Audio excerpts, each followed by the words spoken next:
Hello. Hey, everybody. Welcome to Make Up or Break Up. Good morning, Lou. How are you? Good. It almost looked like we surprised you there.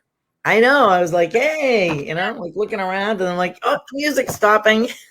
So it's always the music thing, Yep. So, hey, it's a wonderful fall, crisp day with the sun out. The leaves are starting to turn. Oh, God, yeah. It's more than crisp. It was a jacket day today. It was a jacket day, and it was a definitely a 2-blanket night. Oh, God, yeah. It was brutal last night. Yeah. That was Wow. cool. It was. No complaints, though. Before we know it, it'll be a 3-dog night. Yeah, I hear that. But I didn't make it to November with heat like I like to do. So the heat went on yesterday. So yeah, we put it on just a tiny bit. Yeah. It's kind of a thing. I think we were going... For people listening, that's a New England thing, by the way. We always try to save the heat till at least November, but it never works. Right. We never like to put it on beforehand. It's like a badge of honor or something. Exactly, right. It's not like it's going to cost a lot of money, but yeah, there was a chill in the air that it just needed to come out. Yeah, the AC can go on the last week of March. That's no problem. But for some reason, we don't turn the heat on until November. We can get away with it. I know. We've been, excuse me, lighting the fire in the fireplace. Yeah. Well, obviously in the fireplace, but in the living room, we have a fireplace, and in the master bedroom, there's a fireplace, and they're gas. So we've been doing that to take the chill out. But then at night, you need more than that. Yeah. I mean, you don't want to leave the fireplace going all night, basically. Yep. No, and I got a propane fireplace that I got to get fixed. So and I got to get somebody to come to the house for that one. That should be good. Well, but that's great to have. Oh, yeah. That's a really good thing to have. Yep. Yep. Do you have a fire pit outside too? I have, yes, I have 2 propane fire pits and a regular wood fire pit. Yes. Yes, I'm big into fire. I was going to say, wow. Yeah. That's great. There's nothing like it here in New England at night. Get a good fire going. Exactly. Well, I was thinking the other day that fall, September and October, always makes me feel like change is coming. It's always the marking of starting school back up, or it's just that September is like a start date for things. Yep. And that's why right now we're covering, relationships that are in trouble, especially if it's with a narcissist, with someone that's controlling, not necessarily one and the same. Yep. With someone that doesn't respect boundaries, because if we're in this new season of September, October, the kids are enjoying their time, probably going back to school, but are you enjoying your time in your marriage or in your relationship? And it's such a tough period because you kind of mourn the end of summer and you get the cool day like today, and you realize winter is coming, and in another week or two, they change the clocks and it gets dark at 4:30, and it's a tough time around here. Right. It's a whole thing there, Lou. Yeah, it is. It's daunting. It's a tough time of year. Right. And when you think about it, you've got the holidays coming, and you've got here in New England, especially, we've got, no matter what, we're going to have some weather coming. Yep. And it's that feeling of, do I really want to go through these holidays with this person? Yeah. Or do I want to hunker down on a cold, chilly day with cocoa with my partner? Yeah. And the answer could be no. Yep. And that's a perfect client for me, because when I'm working with people, I'm often not working with the couple initially. I'm often working with one person that wants to make it better, that isn't really happy in their relationship, and they're trying to figure out, should I stay or should I go? Right. Which I think was one of our songs. Should I stay or should I go now? Right. Have it on the roster. Right. It's a good one. Yep. It's difficult for people when they can't. Sometimes the hardest thing to come up with, Lou, is when they can't put their finger on why they're not that happy. Right. So most of us are like, well, you both have jobs and you both like to go to the beach and you like to ski. On the outside, people see you both as 2 people that should be together, right? That they can see you guys together. Right. But what we know is that what really counts is not at the end of the day, those things are things that matter, but it doesn't matter. It doesn't matter if you've got things in common or not, and you're not feeling good about the relationship. Yep. You know that feeling when you can't even put your finger on it, Lou? Yeah, for me, it comes down to safety. Is like, is this a safe person? In Mhm. other words, can you be in the same room with this person? Can you have a conversation with this person? Can you spend time with this person and know that you're going to feel good about yourself? Right. Yeah. Right. Well, and one of the ways that that plays out too is if there's something you can't quite put your finger on it. And I always tell people it's not really a good idea to sit down and have a conversation with someone and say, I can't put my finger on it, but I don't feel good about us. Don't do that. Yeah, no. You want to process it. And that's what I do with my clients is processing, stay or not, go, not go. What would it look like if you were to make it better? Let's think about what might make it feel better. Right. And when we finally have some clues for the repair part of it, then they can go in and talk to the person about that. But it's difficult when you can't put your finger on it because sometimes it really comes down to you can't put your finger on it. Yeah. It's elusive and the person is a nice person. The person, they cook with you, they help with the meals. They're interesting. Sometimes it's their job might be interesting. You find their job interesting, but there's just something missing. And it's hard to break up sometimes. It's hard to want to engage or break up when it's not that bad. It's just sort of mediocre. It's like you're flatlined. Yeah, it's difficult when there's no friction. I mean, you can pinpoint the friction, you can identify the friction and even kind of attack it a little bit and try to figure out how to get around it. But when there's no friction and it's just kind of, limp, then that's a little bit, that's a tougher decision. Right. So when you're having arguments, when you're not agreeing on things, when Bob or Jane goes and does something that feels really egregious to you, that's a pretty easy time to talk to people. Yep. But the flatlining is difficult because we also say, well, should I put up with mediocre or should I move on and maybe find something that's a little bit better, but like this isn't bad. Yeah. It's just flatlining. And part of it, as we've talked about here, part of it can be that you're with someone that's really controlling. And over time, that controlled feeling, as you were saying, like, is somebody a safe person or not? A person that's been controlled for a long time actually sees that controlling behavior as a safety kind of protocol, whereas you and I would be like, wow, that controllingness is like terrible.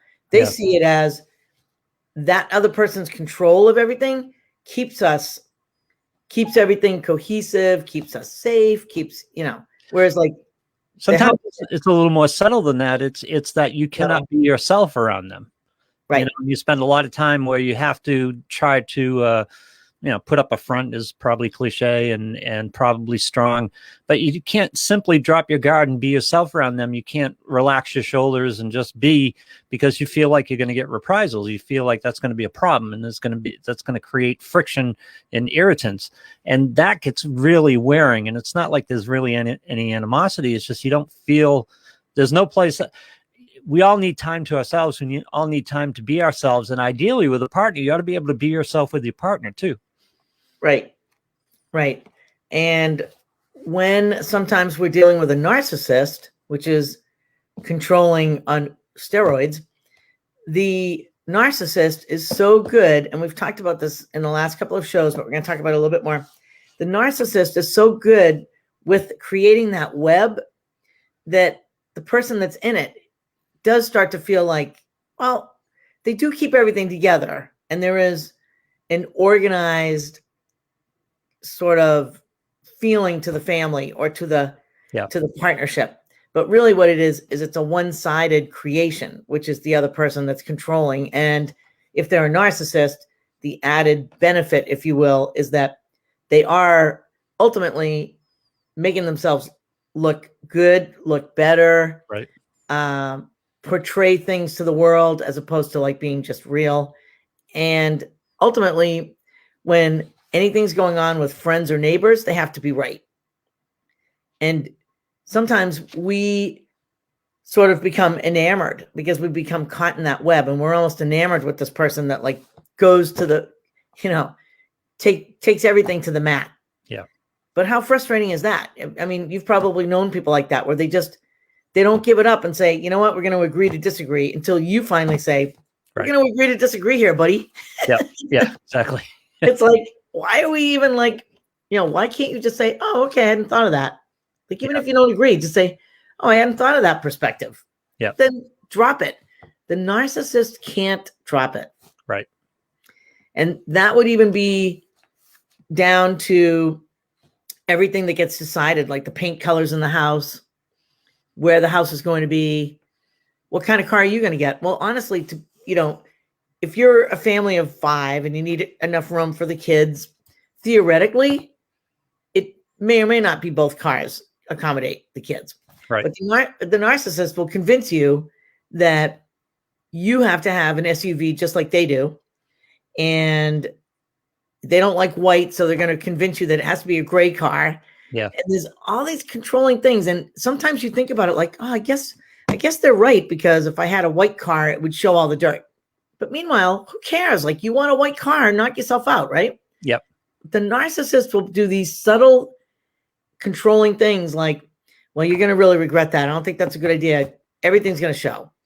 And what will happen is they'll find somebody who's willing to go along 90% of the time. But in any long-term relationship, there's going to be a point when you need things for yourself. You need to have things your way. You have a position that you have to defend, and then that infuriates them. You go along 90% of the time, and it's like, well, I don't want to drive an SUV. I'd like a smaller car. I have trouble parking it. I don't like, going through traffic. It costs everything. I want a smaller car. Or, women oftentimes want a Beetle, and the narcissist can't take you going against their opinion. Right. And then what happens? Then they get pissed. Right. Get out on you. Right. And then the person that got wigged out on says, knew I shouldn't have spoken up on that. Why would I even care if I had a white car or not? Yeah. And what happens is you swallow that so many times, but there gets a point where you get tired of swallowing it. Right. And unfortunately, Lou, I see people do that for 15, 20 years. Yep. Because they just know, whoop, if Jane is requiring everybody gets a gray car in the family, if I start to say I want a blue car, it ain't going to be pretty. Yep. It's going to be a lot of, for all intents and purposes, battles, whether you're arguing or not, because they'll always come back to it. Yeah. Even if you thought the 20 minutes about a color of a car was like more than enough time to talk about the color of a car. Yeah. If they're not sure that you've decided on the gray, you're going to hear about it again. Yep. And this series that I've been bringing up and that we've been having some fun with, we say fun because you and I have dated people like this. So we know we're not just talking about it. We've actually had this experience. We understand it. And I think years of wisdom is where it comes from, right? Because this was not in my 20s. I could not have identified it as this character flaw / personality disorder, which they now call it. Right.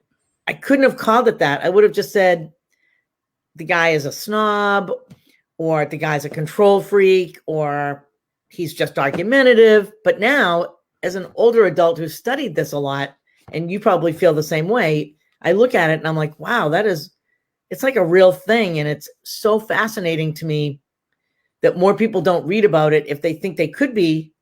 I mean, I almost feel like we could have a podcast called, Are You Dating a Narcissist? I mean, you could be, but you are trying not to look at those red flags because you feel like, well, it's not that bad.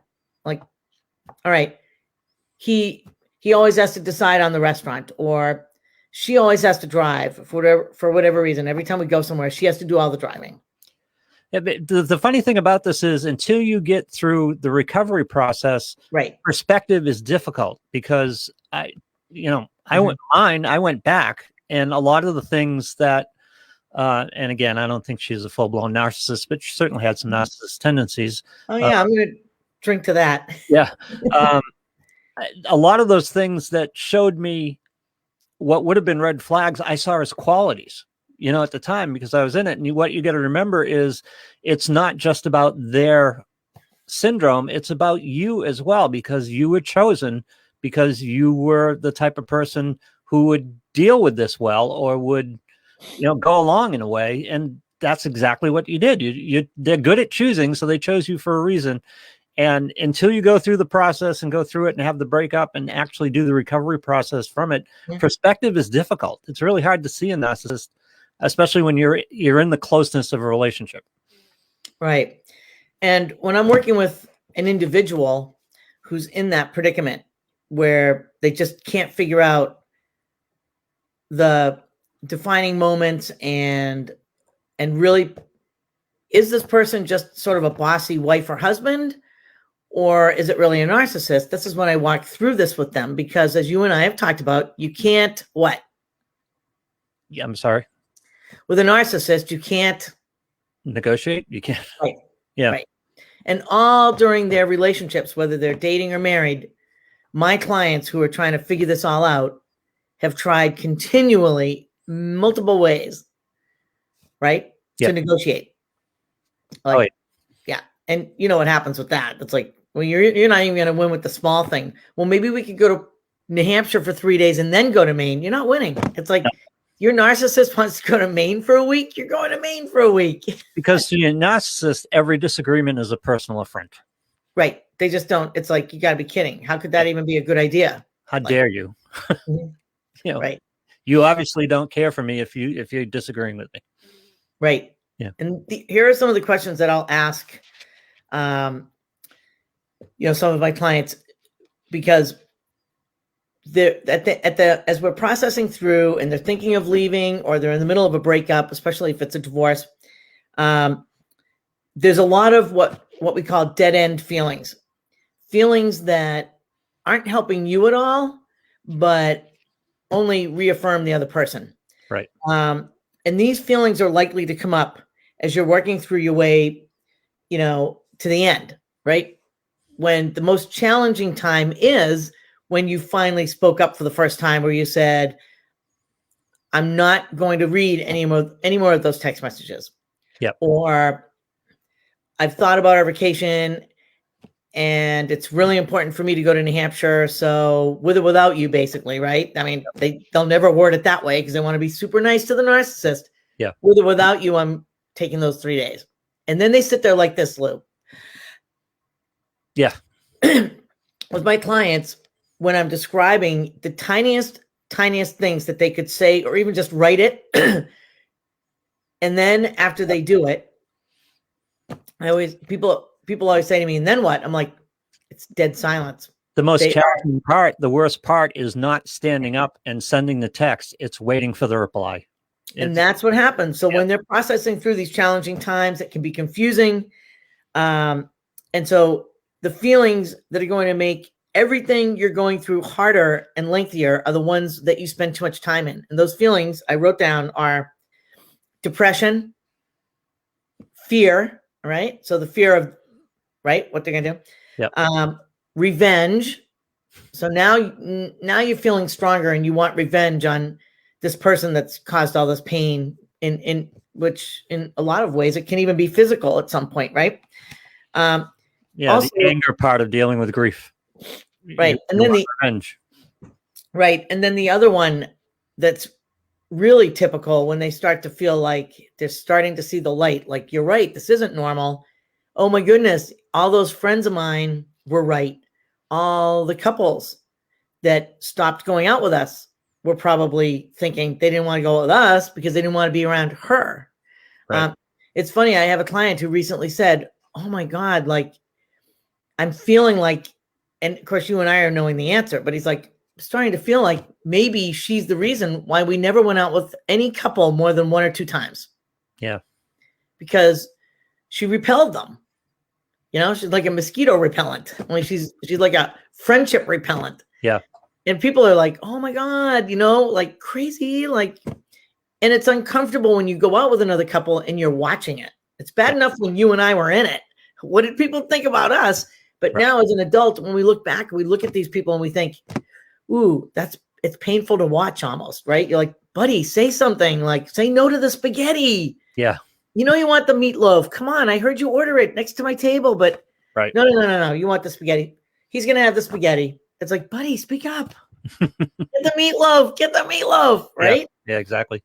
And so when they start to have these breakthroughs and I'm working with these men and women, and believe me, it's men as much as women, right? When I'm working with these individuals, one of the things that I see, which I have to really grab ahead of time and say, look, we're taking that and we're going to throw it out. We're going to take that. Every time you say that, I know what you're thinking. I'm going to take what you're thinking. I'm going to put it down here. And I mean, I had it off and on with the guy in San Francisco that I've mentioned before that I'm pretty darn sure was a narcissist.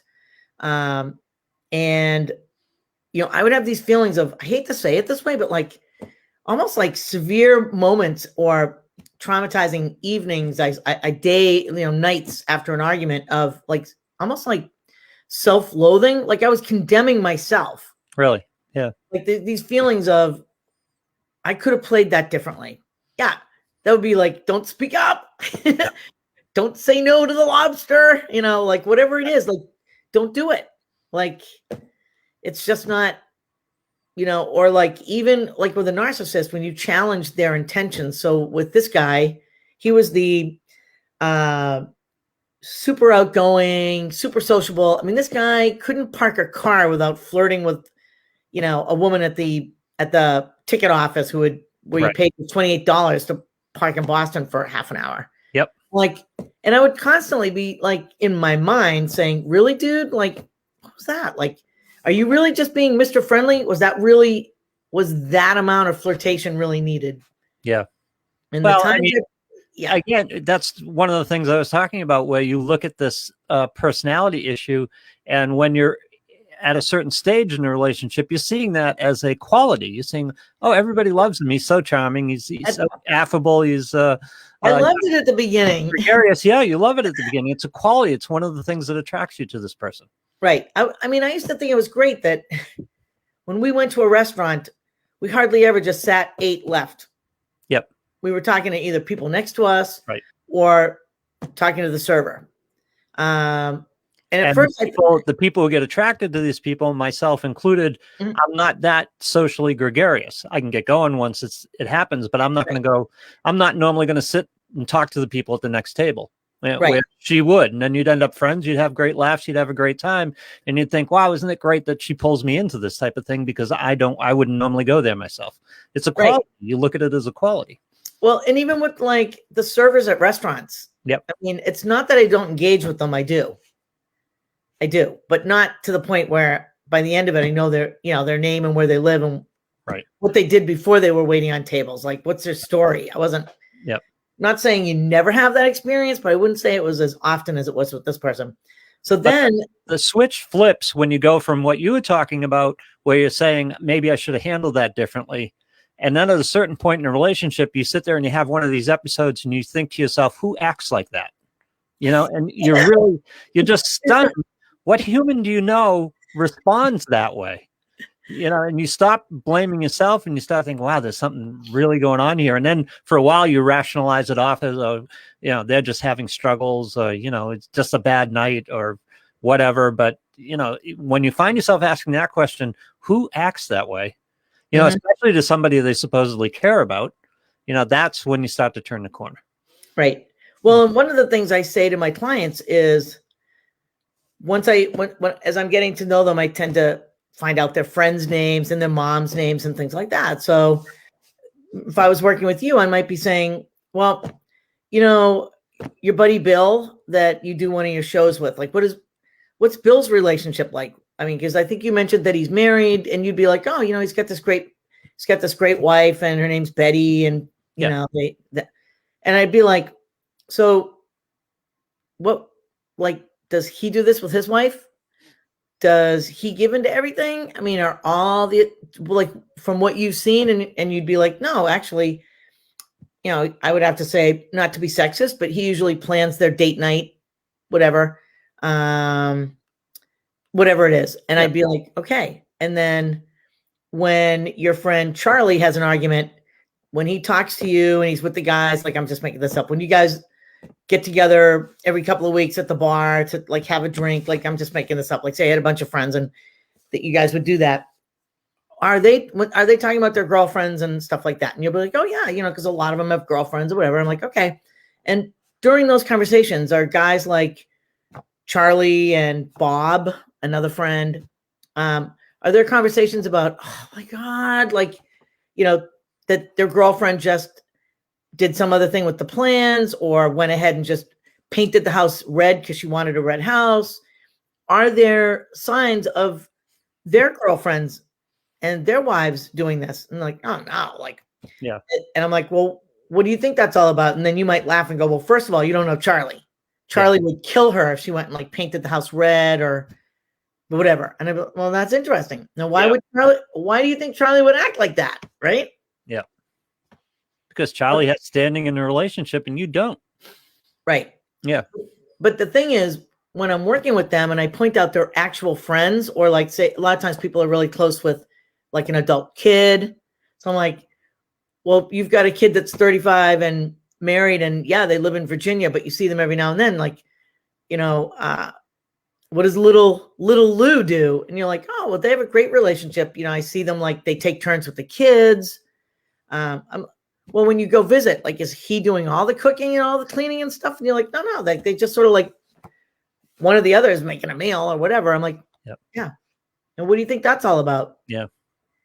And then I say, so if your son's wife was to say whatever, which would be something that you were telling me about your wife, like, what would your son say? And you'd be like, oh my God, he'd like say, oh no, you didn't. Like, I'm like, so all these people in your life have boundaries. And you know it, and you're not even in their house every day.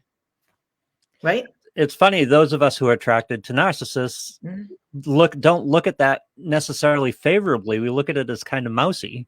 And we like the bold colors. We like the person who takes charge. We like the person that we met, that charming, swashbuckling person that we met. We're attracted to that.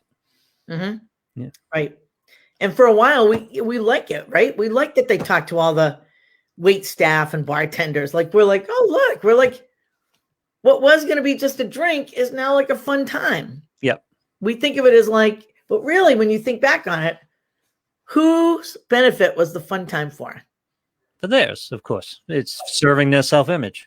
Right. But yet, when you're in it, until you look back at it, and this is when people are like, oh my gosh, I never thought of it that way. I'm like, at what point have you ever told me with the stories that this was about making Emily, I'm making this up, Emily or Amanda, the favorite bartender? At what point are you describing making her feel good for just that hour that you're around, because she's a struggling single mom with 3 kids? Right.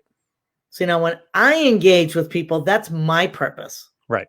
My purpose is to leave having, allowed someone to be a little vulnerable with me, for me to be a little vulnerable with them about myself. Like, I'll say, oh yeah, I've been there. I get it. Right. To ask how they're doing. And when they hesitate, I always say, you don't look like you're doing too well. You look a little stressed. I don't know. Did you get here like right on the nick of time? You got stuff going on? But the narcissist is creating more supply, creating another stage. In other words, for most narcissists, I don't know what your experience is with this. If they'll be nice to wait staff if they're going to a place that they may never go again, but they're not going out of their way. If they're going to go to a place that's local, if they're going to go to a lot, what they're creating is a stage. So there are 2 or 3 people in the restaurant that are going, hey, Bob, good to see you. That's what they feed on. That's their supply. This is another place I can go where there are 2 or 3 people who really like me, who really think I'm a good guy. Right. Whereas you and I would be like, oh, this is great. The bartender knows me and knows, is really will serve me well, as opposed to like giving me accolades, like yelling across the room at me. Right. I mean, I take care of wait staff where I go quite often because, you don't want wait staff pissed at you. Plus, hard work too. I've done food service, so I know what they're going through. And, my daughter's done food service. So you try to take care of them and try to make their job, you guys got to interact. So you try to make their job as easy as possible. Exactly. Yeah. And so thinking about this, when I'm getting people ready to sort of tiptoe out, and now they've gone out on, I sometimes kiddingly say, well, we could look at this as the plank on the pirate's ship, but I'm going to look at it as just a diving board that's just a couple of feet above water, and it's just going to be a really great experience. Yeah. Right. So I take them through this visualization But sometimes with the right client, I can be funny about it. I'm like, I know it feels like you're going out on the plank. I'm not blindfolding you. You're going to see exactly how this is going to play out. Okay. But this is a diving board. So what I do is I paint this picture of this beautiful swimming pool. But what I say to them is, just like when you were 4 or 5 and you didn't know how to dive, you can't experience this beautiful water and the fun of jumping in. You've got to timidly go down the steps at the other end until you can learn to just jump off this diving board. Yeah. What you're seeing out front is beautiful. And so I paint this picture of this beautiful oasis, kind of like some rich person's backyard, you know. But the whole time I know that that there's this potential as they approach it and as they get into it of fear, which they've already had some fear, but now they have more fear because they're working with me and they're like, it's kind of like when you take driving lessons, there is a point where the driving instructor is going to say, it's your turn behind the wheel. Right. It's that feeling. And for me, I had that feeling because I was petrified. I'm like, oh my God, this guy has no idea how bad I'm probably going to be. I will be the one that runs over something. But, you know, there's the fear, which I acknowledge immediately because I say, look, I know you have fear because even when I just suggested that you don't write back for, 30 minutes, you freak out. Well, she's never going to put up with that. If I don't write back, she's going to write to me 25 times. I'm like, wow. I always want to just grab the phone and say, let me send the text. Right. Yeah. So there's the fear. There can also be this overwhelming feeling that's really it's depression, because we're depressed at the fact that we couldn't fix this, that we're going to be single again, that we put 20 years into something.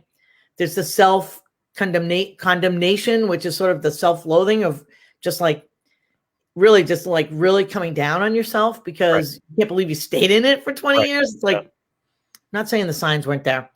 And then the fourth one is the revenge thing. So I have to be careful with that. I'm like, look, as you walk out on the diving board, there are going to be times where you're going to you may feel stronger and want to take some steps of revenge. That's not the best thing, because the best revenge you can have is a tablespoon of sugar, which is basically the worst thing that you can do to a narcissist is calmly back away or leave, or the less drama you give them, the better, because you give them a teaspoon of drama and they're coming back with a whole cup of it.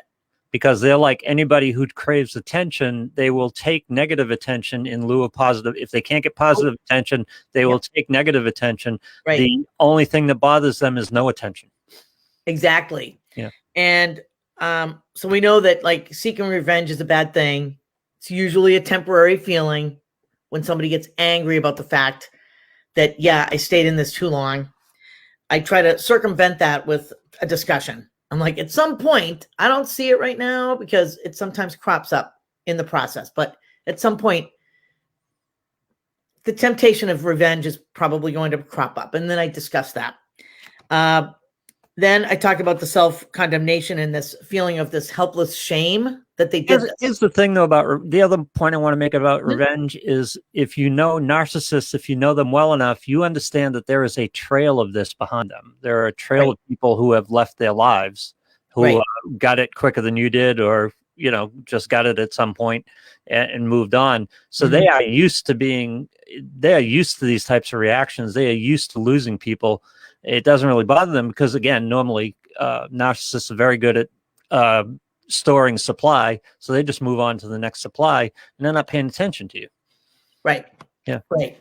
And they usually have a small posse. They don't have 20 friends. Right. They have like 2 that just sort of go along with their controlling, bullying kind of behaviors. They're kind of like, they're like the little feeders that are kind of attaching to their back. And so when they're not quite satisfied with what they're getting from you or from other relationships, at least they always have them to kick around. Right. Right.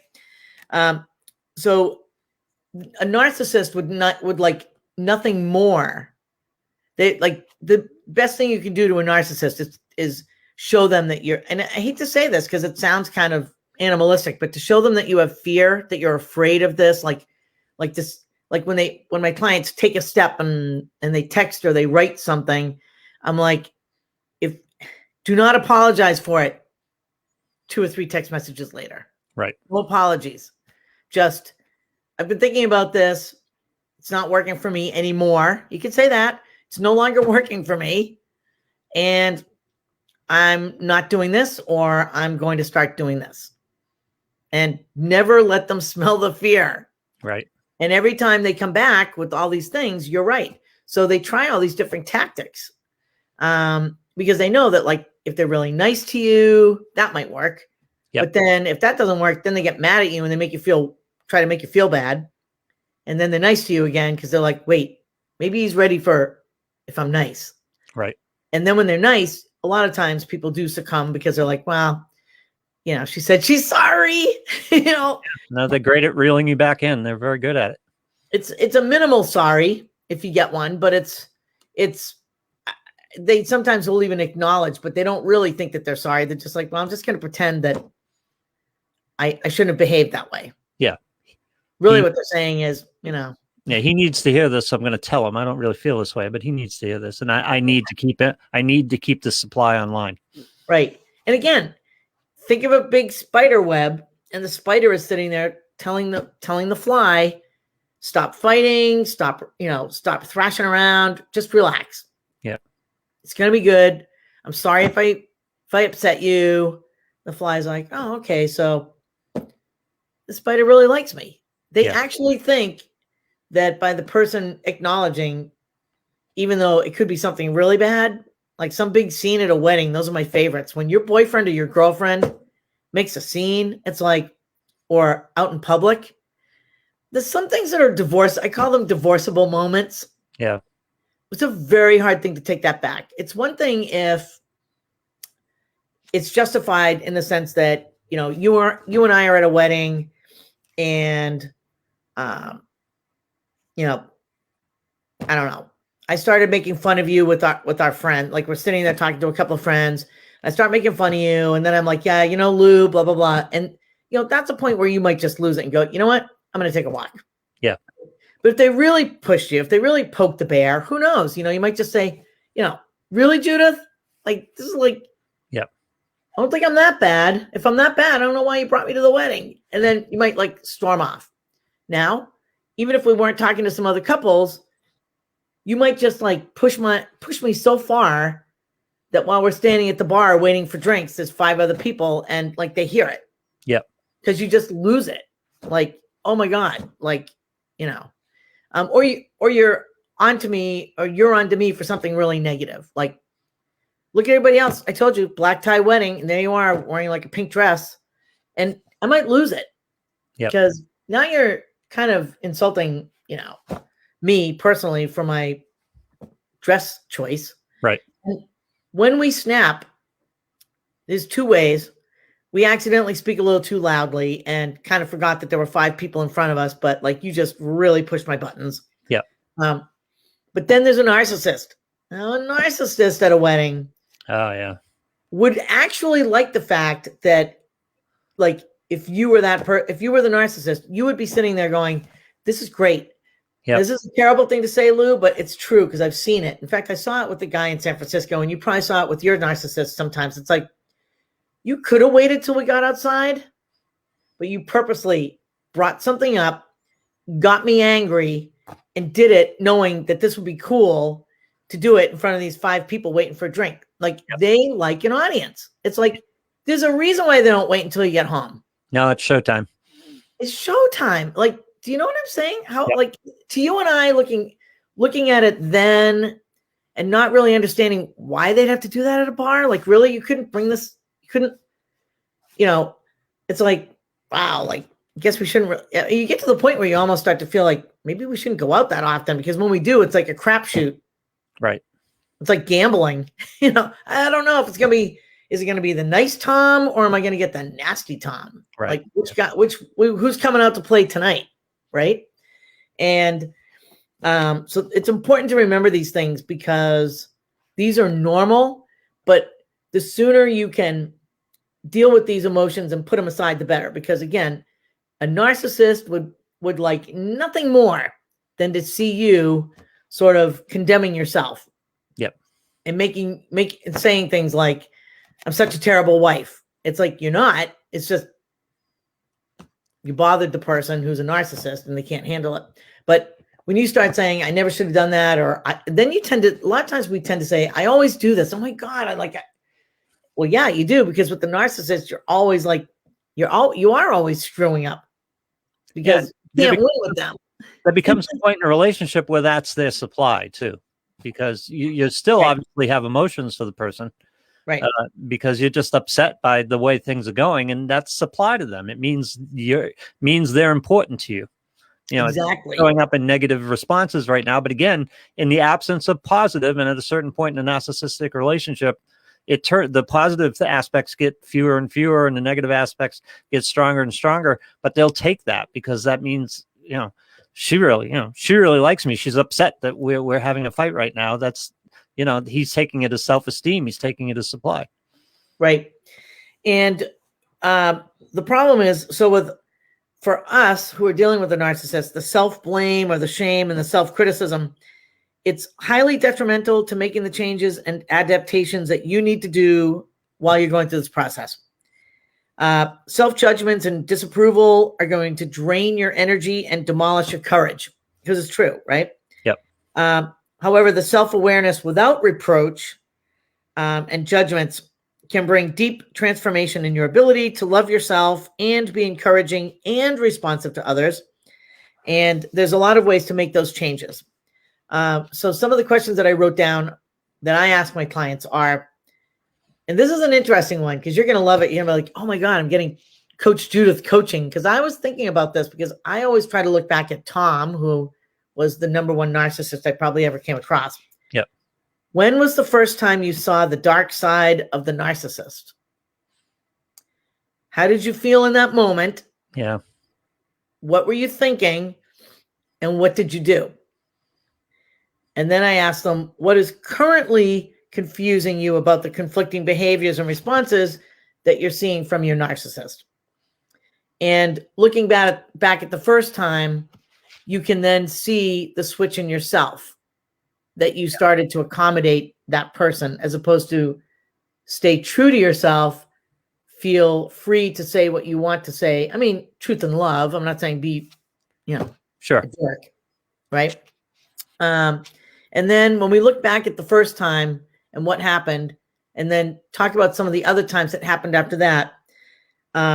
So how did you start buying into the narcissist's accusations or complaints about you? And which ones do you still believe now? And so what I'm doing is trying to get them to see that in those situations, their belief system of feeling guilty that they spoke up, whatever it is, or feeling shame because maybe the person, makes you feel bad about something, not a guilt feeling, but like a shame. It's important to look at those things.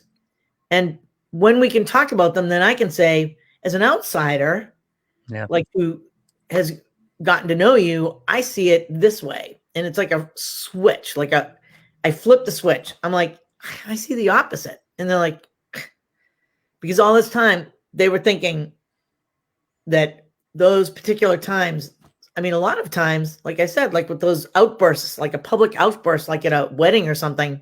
Yeah. They made you feel so bad. And it was like 15 years ago that all this time when you remember that, it's like, well, I'm not doing that again. But the whole time you felt like you caused it. Like, even if it was something that you wore or something that you said, you didn't force them to like make a scene and yell at you in front of a lot of people. Right. And a lot of times figuring that out is trying to reverse the position and see how you would react in that situation. Because a lot of people, if I were triggered in a relationship at a public outing like that, right. If something just gets said or something gets done and it just hits you and you're really upset about it, yep. There might be a stern line, but I'd just basically walk away and, collect myself and then go back and try to deal with it, as opposed to putting on a show there. Because you still care, no matter how upset you are, if it's about the relationship, if you're not a narcissist, no matter how upset you are, you still care about that person. So you don't want to do something that is going to be a deal breaker. You don't want to do something that's going to linger forever, so you just, you flash and then you just walk away and collect yourself. Right. Yeah. But you know what's so interesting? When you just described it, you said, if that were you in a public situation like that, whatever, that your tendency would be to walk away, so to try to calm things down by sort of leaving the scene. Yeah. But then you also said, and then come back. Yeah. Come back afterward. Yeah. Because it's always on the shoulders of the non-narcissist. It's always on the shoulders of the victim to be the one that has to figure out how to circle back in a different way to approach that person. And it's almost always with you apologizing for something you didn't even do, say, or provoke. Right. Yeah. Right. But that is what people do. They get used to over time, from a conversational standpoint, it's basically you learn how to drop the subject. That was the quote unquote shame for me. It was never, I was never upset with myself for upsetting them. It was always kind of, why am I taking this and coming back as the apologist? Why am I always the one coming back trying to fix this? Because if you didn't, yeah, exactly. What would happen? Nothing would happen. Yeah, it would be like, oh, not only that, but the worst thing I think is when you're engaged in a relationship and you know the other person's going to stay silent for as many days or weeks as you give it. Yeah. Right. And ultimately, I mean, it's just like the worst feeling to know that if you don't. A narcissist, it's all about them. It's not about you in any way, shape, or form. But for the normal person in a normal relationship, it's about both of you. Right. I mean, there are certain degrees. At times you feel offended, and at times you're really upset about what was done to you. Mm-hmm. But there's still a percentage of it that you care about what happens to the relationship. You care about that person. You're not going to do something that's totally going to hurt them totally. You don't get revengeful about it. Right. And I think when people finally get information and knowledge on what narcissism really is, then they tend to date better. Yeah. Right. But when we're in the middle of it, we don't have that education. We've never read books on this. I mean, now there's so many books on it, but they know something's wrong, but they're just not 100% sure that it's all them or that it's all. And there's this feeling of wanting to compromise. It's that question, though, because you get to that point where you have a blowout with the narcissist and you always have to be the one to go back. And for me, it was always the first question was, who acts like that? Right. And you're struggling with that because it's not your way of thinking. It's not who you are. It's not who you think they are. So it's kind of foreign to everything. Mm-hmm. Mm-hmm. So you have to deal with that emotion. And then the thing really turns when the next question is, and why do I put up with it? Who acts like that and why do I put up with it? Those questions should follow each other because that's part of the issue. The fact that you put up with it, that's what fuels it. That's what makes it go. You have a part in the narcissist's relationship with you, and until you start dealing with your part in it, who you are and why you're susceptible to it, you're not going to get past it. You're not going to recover from it, and you're not going to be able to deal with it. Right. Right. Well, and I think one of the most common things that I hear from people is, well, she had a really bad childhood, or he's just really insecure, or she works long hours. She travels a lot for her job and she's exhausted. So she's short-tempered. Right. Those are the excuses, Lou. I mean, do you know what I mean? Like, were there any that you could think of? Yeah, mine was contentious divorce. She's always battling. And, I remember thinking when we get through the storms, that was the big thing to me. That was the big metaphor for me. When we get through the storms, everything will be okay. And then at a certain point, I realized she's the storm. She's not in a storm. She is a storm. What? Yeah, that was the thing for me because that's a riot. Oh my God. Yeah, because you spend a lot of time thinking she's just acting this way because she's under a lot of pressure. She's been hurt. She's under a lot of pressure, single mom, all the things that you're dealing with. And you're thinking when you're dealing with a narcissist, you always think it's going to get better. Everything's going to be okay. Right. Just got to get through this part. And everything will be okay, and it'll settle down, and you're happily ever after, that type of thing. But like I said, I spent a lot of time thinking, she's just in a storm. Everything will be okay when we get out of the storm. And then, like I said, I realized she was the storm. She liked the storm. She created the storm. So that was her thing. Like the storm. So even with the ex-husband, were you thinking, well, eventually this whole parenting thing is going to settle down? Yeah. or whatever the, all argument. conflict's going to settle down. It's got to. It can't stay at this level forever. But Right. here's the thing about it: the narcissist also likes to play the victim. We've talked about it when it's that Right. show when you're at a public event and they feel offended and they want to play the victim and play it up. In the situation of like an ex-marriage or an ex-husband or something, she liked to play the victim, right? Right. And it's like I remember thinking, well, there are ways to handle this that are less conflicting, and I remember at one point telling her this too much, probably too deep. I remember at one point telling her, because she was having so much trouble dealing with him, I said, have him deal with me. Right. Don't deal with him. Be very perfunctory. If he has a question or something, have him go through me. Just take the conflict off the table. And it was no, because she was feeding on the conflict and being the victim. You know what I mean? Right. Interesting. And that's one of the things that I do for clients is I act as the intermediary with my clients who have these contentious relationships with their spouse or their ex. Yeah. I'm like, it's part of what you hired me for. Yep. You don't have to take their emails and phone calls. You can say you're not, and they have to go through somebody else.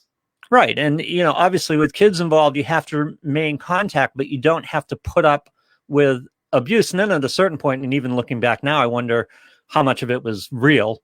I mean, I'm sure it was conflicted, but I don't know if she was the victim as much as she wanted. And there were always arguments over custody and contempt and stuff like that, where it's like, really, we're going to go, we're going to fight about that. Right. Just strange. But looking back, part of it could be this guy lived with her in a marriage, was married to her, saw her every day, and they had a kid together. He may have come out of that marriage like for the exact narcissistic reasons. He may have just been sick and tired of being sick and tired of being married to a narcissist. But remember, the narcissist, what their need is they cannot give the impression that the other person left them because they were a problem. Oh, 100%. Right. Oh, yeah. So what they have to do is always present the issue that person is the problem. That person is the bad guy. And constantly that means I'm always being victimized by this person. Right. You can't, the prior marriage, they can't look at, it can't be their fault. They can't be the person who is left. They can't be the person who is the problem. So they're always, whipping up conflict with the other person. And, like I said, I'm sure a lot of it was true, but, I mean, who knows? Mm-hmm. But she seemed, there were chances for her to put it down. There were chances for her to let go of it. There were chances for her to lessen it. And she didn't take them. She liked the battle. Right. So along the way, there were, and even like you said, your suggestion, have them call me, or email me or text me, yeah. Right. But she couldn't do that. Yep. Because that would take the conflict away. I remember her battling with her son too. And it was, there was all kinds of battles with her son. And I remember thinking, be the mom to him, be the support to him. I'll do the discipline. I'll be the one to say, no, you can't do that. Or, you can't have that right now. Yep. I'll take the hit for it. You be the mom, be the supporter. And no, just wanted the battle and the conflict. And I don't know. Mm-hmm. And that was victimization. Like, I have this very bad relationship. I have this bad relationship with my son. And, I'm the victim here. I have all these problems, and one of the things that made me such a great target for her and made me fit for her so personally is I like the white knight thing. I'll go fix that. Yeah. I'm that guy, because no. And this is self-analysis, but because my worth was tied up in my ability to do things for people. Right. So no, I'll take that on. Yeah, no problem. What do we say? Everyone deserves to be more than half full, and they should be looking for another half full. Yep. Right. You're ready to date when you can pretty much handle your life on your own, and the other person can handle their life on their own. Right. But we're going to have to wrap up today. One of the things I wanted to say too is so what I'm talking about with these feelings and these emotions that come up during this process is it's really important. And this is what I do with my clients. It's very important to not fall victim to them. You need your strength. You need your energy to get through this. And so the sooner you back away from feelings of depression and fear, the sooner you can process this in a more healthy way. And the useless way to try to process this and deal with this is changing the narcissist. No, That's no, a no. losing battle. You can't, No. do it, which is why you have to question what's my part in this, because that's the only part you can affect. Right. And the key is what I'm working with my clients on is creating new coping skills and bringing their focus into their self-care, which, believe me, they feel guilty about that. And I'm like, well, I'd rather you feel guilty about that than feeling guilty about the other things that are going on with your marriage or with your soon-to-be ex or whatever it is. I'll take that. Okay. I don't mind. If you're going to feel guilty about that for a while, that's okay. Because I'm going to teach you about the importance of self-care. Yep. And there's no time like the present to learn these coping skills, and you become a better person on the other side. And if you ever do date again, which I'm not saying people will, statistically they will, you're going to be a better date, and you're going to pick better dates. So that's what we're all about. But we're going to wrap up. Thank you, everybody, for coming to Make Up or Break Up. It was great seeing you again, Lou. Yep. And we'll see you next week. That's right. And everybody, share this on your Facebook page. Take this video and share it, because these are archived, and there are people out there that need this information that we've been talking about today. So be well, be healthy, and we will see you guys next week. Sweet talking girl comes